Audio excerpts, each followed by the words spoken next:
कठपुतला दौड़ता हुआ घर पहुंच जाता है और घर जाकर वह आराम करता है। तभी उसे भूख लगती है।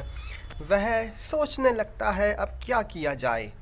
तभी उसे एक झींगुर दिखाई देता है। कठपुतला झींगुर को मारकर भगा देता है।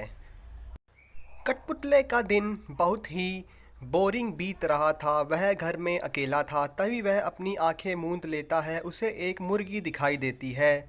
उसका जी ललचाता है। वह आंखें खोलता है तो वह मुर्गी गायब हो जाती है। वह निराश होता है और दोबारा आंखें मूंदता है। तभी उसे रस भरी दलिया और आमरे का मुरब्बा दिखाई देता है। वह आंखें खोलता है, तभी यह सभी गायब हो जाती हैं। वह निराश हो जाता है।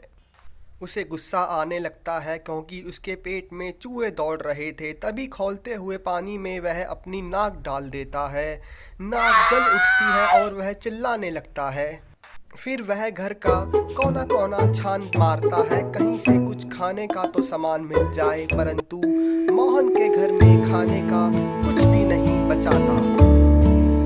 तभी कठपुतले को पास रखी टोकरी में एक अंडा दिखाई देता है। उसका जी ललचाता है। वह अंडे को उठाता है और अपनी पैनी नाक से उसे फोड़ देता है। तभी उसमें से एक मुर्गी का बच्चा बाहर आता है। कठपुतला खुश होता है। तभी वह मुर्गी का बच्चा कहता है, मेरी माँ मेरा इंतज़ार कर रही है, और वह खिड़की से उड़ जाता है। कठपुतला कहता है, रुक जा, मुझे भूख लगी है, परंतु वह कठपुतले की एक नहीं सुनता। शाम होने लगती है। घर में अंधेरा होने लगता है। तभी कठपुतले को पास रखी टोकरी में एक चूहा दिखाई देता है। चूहा कुछ ढूंढ रहा था। असल में वह अंडे को ढूंढ रहा था जिसे कठपुतले ने फोड़ दिया था। तभी चूहा कठपुतले के पास आता है और इसे इधर उधर सूंघने लगता है और वापस जाता है। तभी कठपुतला चूहे को अपनी पैनी नाक मार देता है।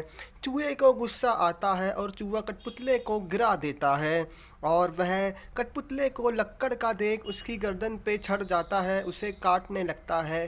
कठपुतला डर के मारे चिल्ला रहा होता है और चूहा उसे निरंतर कतरता रहता है। तभी चूहा उसे अपने बिल की ओर खींचता हुआ ले जाने लगता है। तभी कठपुतला कुर्सी पर चढ़ जाता है और ग्रिल पर चढ़ने की कोशिश करता है।